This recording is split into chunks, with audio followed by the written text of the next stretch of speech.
ដើម្បីចេះច្រើនត្រូវរៀនឲ្យបានច្រើនតែបើចង់ចេះច្បាស់រៀនកុំច្រើនពេកតែអនុវត្តឲ្យបានច្រើនផងបុគ្គលដែលជោគជ័យភាគច្រើនមិនមែនជាអ្នកចេះច្រើននោះទេតែជាអ្នកចេះច្បាស់អ្នកចេះច្បាស់គេច្រើនតែហៅថាជាបុគ្គលដែលមានវិជ្ជាជីវៈច្បាស់លាស់ពេលខ្លះយើងខំរៀន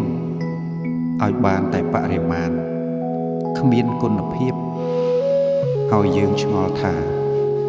ហេតុអ្វីយើងមិនអាចសម្រេចកិច្ចការធំ